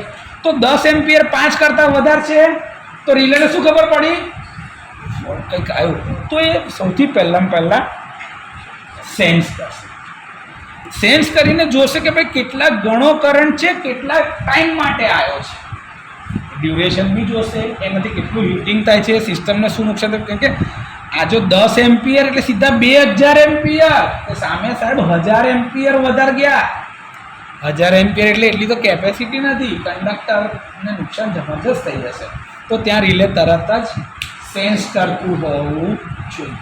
હવે આ રિલેની જે સેન્સિટિવિટી છે ને એ હંમેશા એના VA બર્ડન ઉપર આધારિત છે. એના બર્ડન ઉપર આધારિત છે. કેમ બર્ડન ઉપર? તો સાહેબ રિલેને જે ઇનપુટ મળવાના છે એ કાં તો CTનું છે કાં તો PTનું છે. એટલે CT અને PTની જે વેલ્યુ આવશે એના આધારે રિલેનું બર્ડન નક્કી થાય. રિલેનું બર્ડન જેટલું ઓછું એટલું એની સ્પીડ વધારે. હવે મારે રિલે તો ફાસ્ટ જોઈએ છે સાહેબ, ફોલ્ટ આવે તરત ઓપરેટ થઈ જાય, તો મારે એનું VA બર્ડન કેવું જોઈએ? ઓછું. તો sensitivity is directly associated with the VA burden. જેટલું ઓછું બર્ડન એટલું એની સ્પીડ વધારે. તો સીધું સેન્સિટિવિટીની અસર આના ઉપર થશે, સ્પીડ ઉપર. કે સાહેબ બર્ડન ઓછું તો ઝડપ વધારે, અને આપણે તો વધારે જ ઝડપ જોઈએ છે જેથી કરીને ફોલ્ટ ફટાફટ છૂટો થઈ જાય. તો અત્યારે આપણે જોઈ લીધું સેન્સિટિવિટી ખબર પડી ગઈ છે, સ્પીડ ખબર પડી ગઈ છે. હવે જેવો રિલે ફોલ્ટ સેન્સ કર્યો, તો ફોલ્ટ સેન્સ કર્યા પછીથી એને ભેદ પારખવાનો છે કે સાહેબ ટેમ્પરરી ફોલ્ટ છે કે પરમનન્ટ છે. થોડાક જ સમય માટે આવે છે ને પાછો નોર્મલ થઈ ગયું તો એ ટેમ્પરરી, તો રિલે ટ્રીપ કમાન્ડ નહીં આપે. બીજું રિલેને એ બી સમજવાનું છે કે આ હેલ્ધી કન્ડિશન છે કે ફોલ્ટી કન્ડિશન છે. એટલે એને શું કરવાનું છે? ભેદ પારખવાનું છે. બીજી કેરેક્ટરિસ્ટિક શું છે? ડિસ્ક્રિમિનેટ, ભેદ પારખવાનું. કઈ કન્ડિશનમાં? તો કે ભાઈ હેલ્ધી અને ફોલ્ટી કન્ડિશન વચ્ચે ભેદ પારખો. કાં તો મોટો ફોલ્ટ છે એટલે કે હેવી ફોલ્ટ છે, કાં તો ફોલ્ટ નથી, એબનોર્માલિટી છે કે થોડાક ટાઈમ માટે ટેમ્પરરી છે. આ વસ્તુ રિલે ચેક કરે. આની અંદર રિલેમાં ટાઈમિંગના સેટિંગ બી આપેલા છે. એટલે રિલેની અંદરમાં ટાઈમના સેટિંગ બી છે, એને ખબર પડી શકે છે, ડિસ્ક્રિમિનેટ કરી શકે. અને જો લાગે કે ભાઈ લાંબા ટાઈમથી આ ચાલ્યું એટલે ફોલ્ટ આવ્યો છે તો તરત ટ્રીપ કરી શકે. ઓકે, હવે મારી પાસે શું આવ્યું છે? તો કે સાહેબ ડિસ્ક્રિમિનેટ કરી દીધું, એને ખબર પડી કે ભાઈ ફોલ્ટ છે. તો એ નક્કી કરવાનું કે કઈ બાજુ ફોલ્ટ છે. સિલેક્ટિવિટી, જમણી બાજુ છે કે ડાબી બાજુ છે, કઈ બાજુ કેટલા મેગ્નિટ્યુડનો ફોલ્ટ છે, ઓપન સર્કિટ છે, શોર્ટ સર્કિટ છે, બધું ડિસ્ક્રિમિનેશનમાં એને કરી લીધું. પણ હવે એને ખબર તો પડી કે કઈ બાજુનું બ્રેકર ઓપરેટ કરવું, આ બાજુનું બ્રેકર કે આ બાજુનું બ્રેકર. તો હેલ્ધી અને ફોલ્ટી પાર્ટ એ નક્કી કરશે. તો એ ક્રાઇટેરિયા આવશે એનો સિલેક્ટિવિટીમાં. સિલેક્ટિવિટી જે છે સિસ્ટમની એક બહુ જ મોટી જરૂરિયાત છે. કેમ કે અનનેસેસરી બધી રિલેને ટ્રીપ ના કરી દેવાય, નહીં તો હેલ્ધી ફીડર બી જતા રહે. જેમ કે આપણે પેરેલલ એટલે કે ડબલ સર્કિટ લાઇન જોઈએ છે, તો ડબલ સર્કિટ લાઇનની અંદરમાં મેં બધી રિલે જો નોન ડાયરેક્શનલ રાખી હોત તો અહીંયા ફોલ્ટ થાય ને તો આ રિલે ધારો કે ના ઓપરેટ થતો, એના માટે બેગાની શાદી મેં અબ્દુલ્લા દીવાના. પહેલી રિલે તરત એના બેકઅપમાં ઓપરેટ થઈ ગયેલા, પણ તારી જરૂરત જ નથી. પ્રાઇમરીને ઓપરેટ થવાનો ટાઈમ તો આપ. ઓવર કરંટ રિલે હંમેશા ડોટ ડાઈ હોય, ઓવર રીચિંગનો પ્રોબ્લેમ થાય. ઓવર કરંટ રિલે હંમેશા ડોટ ડાઈ હોય, એ હંમેશા પોતાના ઝોનની બહાર બી ઓપરેટ થઈ જતી હોય. અને એટલે જ ઓવર કરંટ રિલેનું તમે સેટિંગ રાખો છો ને તો 85% કે 90% ઓફ ટોટલ લેન્થ રાખો છો. કેમ? ઓવર રીચમાં જાય ને તો બી સાહેબ પોતાના ઝોનમાં જ ઓપરેટ થાય, બીજામાં ડાપણ કરે.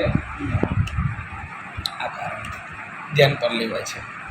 આગળ આપણે જેમ જેમ રિલેનું ભણશું ને ડિટેલમાં એમાં બધું જ આવશે. પછી તમે બી આવું જ કહેતા થઈ જશો. હવે સિલેક્ટિવિટી ખબર પડી ગઈ કે સાહેબ જમણી બાજુ ફોલ્ટ થયો છે તો જમણી બાજુનું બ્રેકર મારે ઓપરેટ કરવાનું છે, તો એને બ્રેકર ઓપરેટ કરવાનું છે. પણ દરેક વખતે ઓપરેટ કરવાનું છે. ફોલ્ટ વધારે હોય તો બી, ફોલ્ટ ઓછો હોય તો બી. આ નવું આવ્યું સાહેબ. ધારો કે સુરેશભાઈ, હવે ભાવેશભાઈ, મજાનો એક એક્ઝામ્પલ, એક સમજ લઈએ. અમારી લાઈન છે, લાઈનની લોડિંગ કેપેસિટી છે ને ભાઈ 100 એમ્પિયર છે. સમજવાનું, એના ઉપર ફોલ્ટ થયો 80 એમ્પિયરનો. કેટલા? રેટેડ કરંટ કરતાં ઓછા એમ્પિયરનો ફોલ્ટ થયો. રિલે ટ્રીપ થશે કે નહીં થાય? કેમ થશે? ફોલ્ટ તો આના કરતાં ઓછા એમ્પિયરનો છે. સેન્સિટિવ આ જે છે એ તો ઓછો જઈને, પણ આ તો એવું બી સમજે ને, રિલે ડિસ્ક્રિમિનેટ ના કરી શકે કે ભાઈ લાઇટલી લોડ કન્ડિશન છે. તો કદાચ વોલ્ટેજનું બી સેન્સ નહીં. રિલે ટ્રીપ થશે કે નહીં થાય? સૌથી પહેલો સવાલ. ચાલો, આ રેટેડ કન્ડિશન છે અને આ ફોલ્ટ છે. રિલે ટ્રીપ થશે કે નહીં થાય? સેન્સ કરશે, રાહ જોશે એના ઉપર. રાહુલભાઈ, થશે કે નહીં થાય? એક ચલો, થશે તો કેમ થશે? હેડો, ચલો હું તમને કહી દઉં જવાબ. રિલે ટ્રીપ થશે. હવે કેમ થશે એ કહું.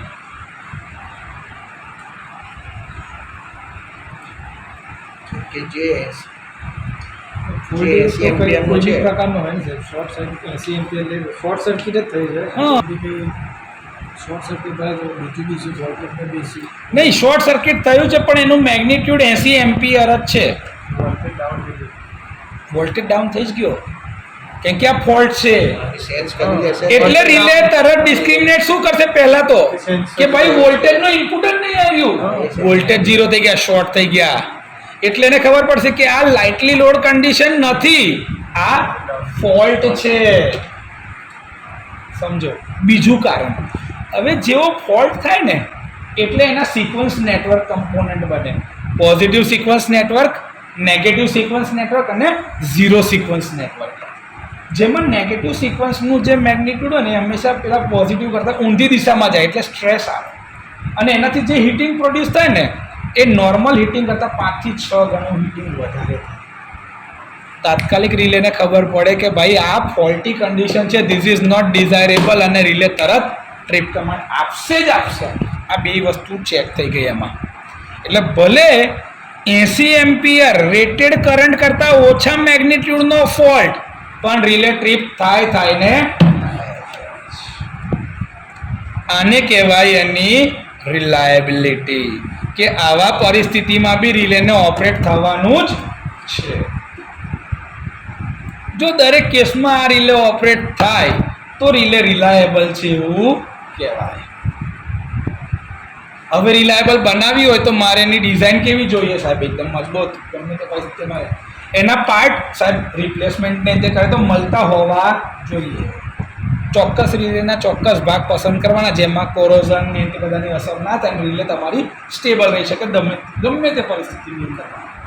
આ જરૂરી છે રિલાયબિલિટી માટે. રહી ગયું ઇકોનોમી, બી તમને કહી દીધું કે ભાઈ 20 લાખ પણ 100 ફંક્શન આવ્યા છે તો ભાઈ પર ફંક્શન એનો ખર્ચો ઓછો છે તો આ રિલે ઇકોનોમિકલ કહેવાય.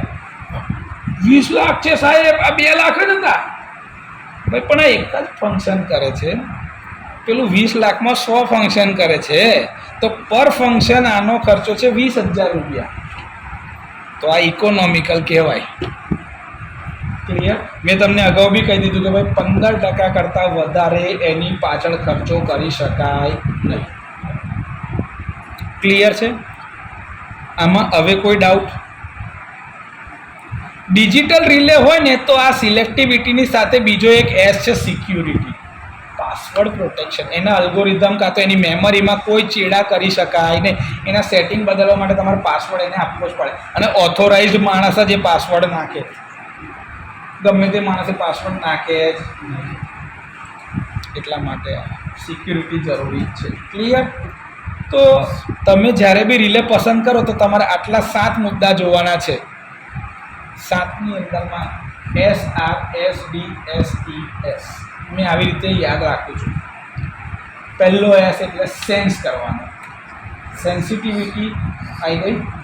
સેન્સ કર્યા પછી તમારે ચેક કરવાનું છે, ભેદ પારખવાનો કે રિલે ઓપરેટ થશે કે નહીં. તો ડિસ્ક્રિમિનેશન પછી જોવાનું છે, સેન્સ કર્યા પછીથી ડિસ્ક્રિમિનેટ કર્યા પછીથી નક્કી કરવાનું છે કે કઈ ઓપરેટ થવાનું છે.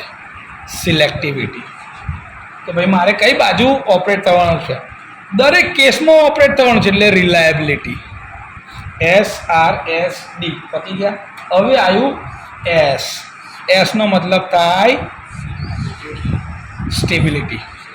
એને ઓપરેટ થવાનું જ છે, પણ દરેક પરિસ્થિતિમાં સ્ટેબલ રહીને. રિલેના જ કોન્ટેક્ટને કાં તો રિલે ડેમેજ થઈ ગઈ તો, એના પાર્ટ હલી ગયા તો, એનું ઓપરેશન બરાબર ના થયું તો it is also a part. એટલે રિલે સ્ટેબલ રહેવાનું છે. સ્ટેબલ ના હોય તો સિમ્પ્લિસિટી હોય. જો મેં લખ્યું છે સ્ટેબિલિટી કાં તો સિમ્પ્લિસિટી, તમારી ચોપડીએ સિમ્પ્લિસિટી કીધું. એટલે કે રિલેઇંગ સિસ્ટમ એકદમ સરળ હોવા જોઈએ, એનું બધું જે વ્યવસ્થા છે એકદમ સીધી સિમ્પલ ચાલવી જોઈએ. ક્લિયર. હવે આવ્યું ઇકોનોમી, પૈસા, જે તમને કીધું એ 2 લાખ અને 20 લાખ.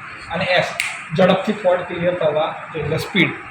આ 7 ડિઝાયરેબલ ફંક્શનલ કેરેક્ટરિસ્ટિક કોઈ બી રિલેમાં હોવા જોઈએ, તો જ એ રિલે આપણે લેવાના, બાકી એ રિલે લેવાના નહીં. એટલે આપણે આવા રિલે પસંદ કરીએ છીએ. હવે સર રિલે તો લઈ લીધા, પણ તમે કીધું ને કે સિલેક્ટિવિટી હોવી જોઈએ, એટલે કે પોતાના ઝોનમાં ઓપરેટ થવું જોઈએ. તો એ ઝોન નક્કી કોણ કરશે? બાઉન્ડ્રી તો બનાવવી પડશે ને. તારું ઘર ને આનું ઘર અલગ કેવી રીતે પડે? વચ્ચે કમ્પાઉન્ડ વોલ, દિવાલ કંઈક તો બનેલું હશે ને, જેના કારણે 2 ઘર એકબીજાથી અલગ પડ્યા. તો એવું જ આ બધા ઝોન એકબીજાથી છૂટા પાડવાના છે. કેમ? સિસ્ટમ તો સાહેબ બધાની છે, જનરેશન, ટ્રાન્સમિશન, ડિસ્ટ્રીબ્યુશન, આમાં બધું જ છે. તો સર એ બધા ઝોન મારે અલગ નહીં પાડવા પડે. તો હવે જે આવશે એ છે તમારા પ્રોટેક્શનના ઝોન્સ.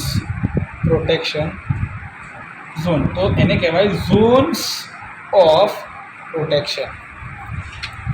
આ ઝોન ઓફ પ્રોટેક્શન શરૂ કઈથી થાય?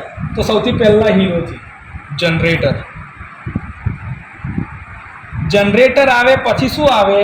એક એનું બસબાર આવશે. બસબાર આવ્યું. બસબાર પછી તમે શું મૂકશો? 11 kVના બસની જોડે ટ્રાન્સફોર્મર 11/132 kV. યસ ઓર નો? પાછું આ ટ્રાન્સફોર્મરનો ઝોન આવ્યો.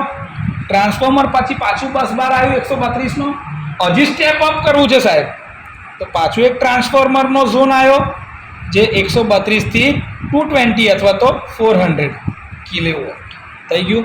પાછું સાહેબ હવે મારે શું કરવાનું? પાછું આગળ ગયો, સ્ટેપ ડાઉન કરો, એટલે પાછો એક બસ બારનો ઝોન આવ્યો, પાછો એક સ્ટેપ ડાઉન ટ્રાન્સફોર્મર કે જે 400 અથવા તો 220 kVની લાઇન જે છે એને કેટલામાં કરી નાખે? 132 કિલોવોટ અથવા તો 66માં બી ડાયરેક્ટ કરવું હોય તો થાય, પણ વચ્ચે ઇન્ટરમીડિયેટ લેવલ આપણે 132 પસંદ કરી જ રાખેલું છે સ્વિચિંગ માટે. પાછો એનો એક બસ બાર આવ્યો 132નો, પછી પાછું સ્ટેપ ડાઉન કરો 132 થી 66 કાં તો 11 જે કરવું હોય એ. તો પાછું 132 કિલોવોલ્ટથી 66 કાં તો 11 કિલોવોલ્ટ જે લેવું હોય.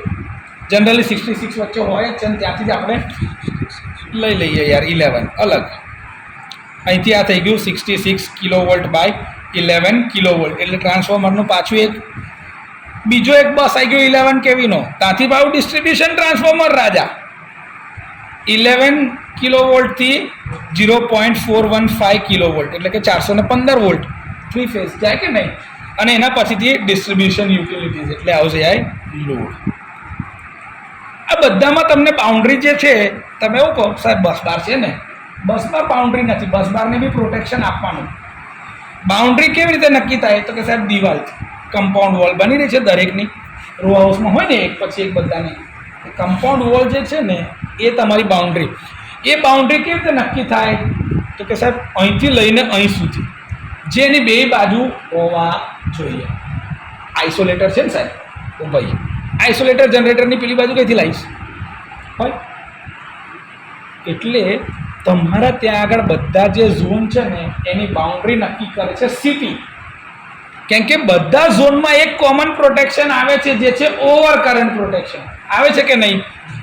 જનરેટર તો કે ઓવર કરંટ આવશે, બસ બાર તો કે ઓવર કરંટ આવશે, ટ્રાન્સફોર્મર તો કે ઓવર કરંટ આવશે, ટ્રાન્સફોર્મર પછી ઇન્ડક્શન મોટર તો કે ઓવર કરંટ આવશે, ઓલ્ટરનેટર કોઈ સાધન એવું મને કહી દો જેનું ઓવર કરંટ પ્રોટેક્શન ના હોય. આપણા ઘરમાં બી આપણે એમસીબી ને ફ્યુઝ લગાડેલા જ છે ઓવર કરંટના પ્રોટેક્શન માટે. એટલે આખા ઝોનમાં એક જ વસ્તુ કાં તો એક જ પ્રકારનો ફોલ્ટ થવાની શક્યતા સૌથી વધારે ને એનું પ્રોટેક્શન છેકથી છેક આપેલું હોય છે ઓવર કરંટ. કરંટ જોવાની જવાબદારી કોની? સિટી.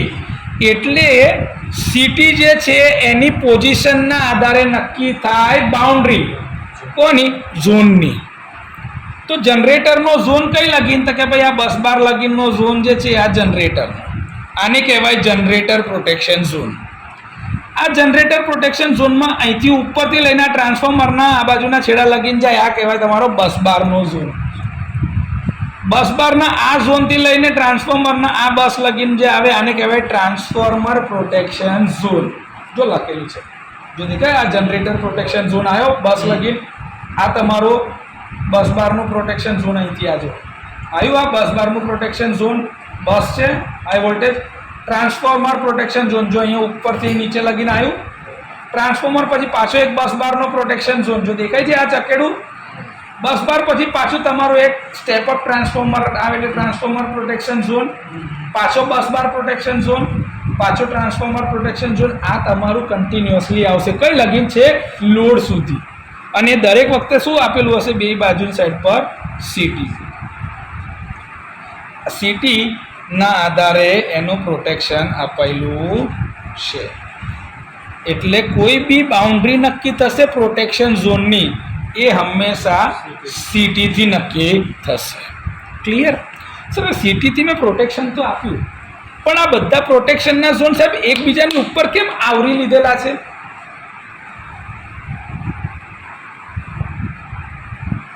એકબીજાની ઉપર ઓવરલેપ કેમ કર્યા છે? મેં આવું દેખાય છે એકબીજાની ઉપર ઓવરલેપ, તો આવું કેમ કર્યું હશે? ઝોન એરિયા ડિફાઇન કરતું. હવે કહું, ધારો કે તમને મેં પહેલાં કીધું કે ઓવર કરંટ રિલે કેવી હોય? ડોટ ડાઈ પોતાના ઝોનની બહાર બી ઓપરેટ થાય. પણ હવે એવું થાય કે સાહેબ એ રિલે ઓપરેટ ના થઈ કોઈ કારણથી, તો આગળવાળી રિલે એને બેકઅપ આપી શકે એને બચાવવા માટે.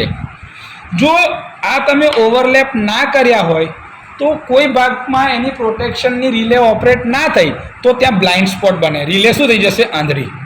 રિલે ફોલ્ટ જોઈ શકે નહીં. તો એને કહેવાય બ્લાઇન્ડિંગ. શું કહેવાય?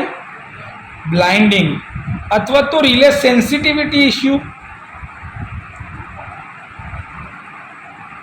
રિલે ફોલ્ટ સેન્સ ના કરી શકી ને. સેન્સ કર્યો હોય તો ઓપરેટ થઈ હોત પણ રિલે ઓપરેટ થતી નથી એટલે રિલે શું થઈ ગઈ? બ્લાઇન્ડ. જોઈ શકતી નથી.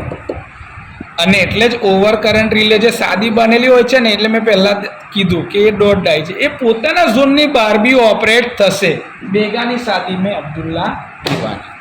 અને એ સારી વસ્તુ છે આ કેસમાં. તો એ બેકઅપ પ્રોટેક્શન સાહેબ નવો શબ્દ લઈ આવ્યા બેકઅપ. તો હવે પછી જે છે જ્યારે રિલે પોતાના ઝોનમાં જ ફોલ્ટ થાય ને પોતાના ઝોન માટે ઓપરેટ થાય તો એને કહેવાય પ્રાઇમરી પ્રોટેક્શન. એને શું કહેવાય? Primary protection. પણ રિલે પોતાના ઝોનની પહેલાના ઝોનમાં ફોલ્ટ થયો અને આની રિલે ઓપરેટ ના થઈ અને આ બીજી આગળવાળી રિલે આના માટે ઓપરેટ થાય તો એને શું કહેવાય? Backup protection. શું કહેવાય? તો બેકઅપ પ્રોટેક્શન કેમ આપવું પડ્યું? તો કે સાહેબ રિલાયબિલિટી વધારવી પડે. પ્રાઇમરી સિસ્ટમ ફોલ્ટ થાય તો રિલેમાં બ્લાઇન્ડિંગ ના થઈ જાય અને કોઈ બી ઝોન પ્રોટેક્શન વગરનો ના રહી જાય એટલા માટે શું આપ્યું? બેકઅપ. ઓકે, તમે એક વસ્તુ કહો, તમે ધારો કે વેહિકલમાં પેટ્રોલ ભરાવો તો તમે એ વેહિકલને ઓન સ્થિતિમાં ચલાવો છો કે રિઝર્વમાં ચલાવો? કેમ? રિઝર્વ ક્યારે વાપરવાનું છે? પેટ્રોલ ઓન સ્થિતિનું પતી ગયું તો એ ખબર કેવી રીતે પડશે? ચાલતા ચાલતા બંધ થઈ ગયું કાં તો પેલું આંચકા ખાવા લાગી એટલે તમે તરત શું કરશો? રિઝર્વ. તો રિઝર્વ એ થોડાક ટાઈમ પછી વાપર્યું. તો બેકઅપ પ્રોટેક્શન હંમેશા ટાઈમ ડિલેડ હોય. બેકઅપ પહેલા ના ઓપરેટ થાય, પહેલા કયું ઓપરેટ થાય? પ્રાઇમરી પ્રોટેક્શનને ઓપરેટ થવા લગીનનો પૂરતો સમય આપવો પડે. જો એટલા સમયમાં પ્રાઇમરી પ્રોટેક્શન ના ઓપરેટ થાય તો બેકઅપ પ્રોટેક્શન એક્ટિવ થાય, તો બેકઅપ રિલે પ્રોટેક્શન આપશે. ઓકે સર, આ બેકઅપ પ્રોટેક્શન આપવાથી શું થયું? તો કે સિસ્ટમની રિલાયબિલિટીમાં વધારો થઈ ગયો. પ્રાઇમરી ફેલ જશે તો બી બેકઅપના આધારે તમારું રિલે અને સિસ્ટમ સચવાઈ જશે. તો સર, બેકઅપ પ્રોટેક્શન કેવી રીતે અપાય? તો આ બેકઅપ પ્રોટેક્શનના 3 પ્રકાર છે. એક છે રિલે બેકઅપ. એક શું છે? Relay backup. બીજું જે છે એ છે બ્રેકર બેકઅપ. બીજું શું છે? Breaker backup. અને ત્રીજું જે છે એ છે રિમોટ બેકઅપ. શું છે? Remote backup. હવે એમાં જે આ પહેલા બે છે રિલે બેકઅપ અને બ્રેકર બેકઅપ, આને કહેવાય છે લોકલ બેકઅપ. શું કહેવાય? Local backup. એટલે કે આ એક જ ટ્રાન્સફોર્મરનું આ સેક્શન ધારો કે મારે પ્રોટેક્ટ કરવું છે, જો સમજો આ જ સેક્શન, તો એમાં ને એમાં જ હું 2 રિલે લગાડું. 2 રિલે કે ભાઈ પહેલી રિલે ઓપરેટ ના થાય તો બીજી રિલે તો ઓપરેટ થશે જ થશે. એના બ્રેકરને 2 રિલેથી સિગ્નલ આલ દઉં તો બીજી રિલે તો આવા સેક્શનમાં દરેક જગ્યાએ રિલે લગાડ કરું, રિલાયબિલિટી વધી ગઈ સાહેબ. પ્રાઇમરી પ્રોટેક્શનમાં જ ઓપરેટ થાય પણ રિલેનો ખર્ચો અનનેસેસરી ખર્ચો ના થઈ ગયો. એટલે આ પ્રકારનું સિસ્ટમ ખર્ચાળ છે, ચાલે. સાહેબ એક કામ કરો, રિલેની જગ્યાએ બ્રેકર ડબલ મૂકી દઈએ. તમે ધારો કે બ્રેકર 2 મૂકી દીધા, 1 અને 2 એક જ રિલેથી 2 બ્રેકરની ટ્રીપ કોઇલને સપ્લાય આલ્યો, પણ બ્રેકરની ટ્રીપ કોઇલ જ જામ થઈ ગઈ તો બ્રેકર નહીં ઓપરેટ થાય. ભલે 2 બ્રેકર હોય પણ 2 બ્રેકરની ટ્રીપ કોઇલ જામ થઈ ગઈ તો રિલે ફોલ્ટ સેન્સ ના કરી શક્યું તો 2 બ્રેકરને શું કરવાના છે? રાખી મૂકીને બી કોઈ ફાયદો ખરો? તો એ રિલાયબિલિટી તો સાહેબ જળવાતી જ. ખર્ચો બી સાહેબ 2 બ્રેકરનો કરવાનો, તો આવો તો સેક્શનમાં કેટલા બધા બ્રેકર આવે તો કેટલો ખર્ચો વધી જાય, હાઈલી અનઇકોનોમિકલ. આ ચાલે જ. તો સાહેબ ફાયદો કઈ? તો કે રિમોટ બેકઅપ. એટલે કે આ સેક્શનને પ્રોટેક્શન બેકઅપ આપવું હોય તો આગળવાળું સેક્શન આપે, આગળવાળા સેક્શનને બેકઅપ આપવું હોય તો એની આગળવાળું, એની આગળવાળા સેક્શનને એની આગળવાળું, એના આગળવાળા સેક્શનને એની આગળવાળું, એની આગળવાળા છેલ્લે લગીને જનરેટર. તો છેક લોડ એન્ડથી બેકઅપ અપાતા છેક સોર્સ એન્ડ સુધી જાય. આને કહેવાય રિમોટ બેકઅપ. શું કહેવાય? ક્લિયર? તો આ 3 બેકઅપના પ્રકાર છે: relay backup, breaker backup, remote backup. Clear? અહીં લગીને રાખીએ આજે. ડન.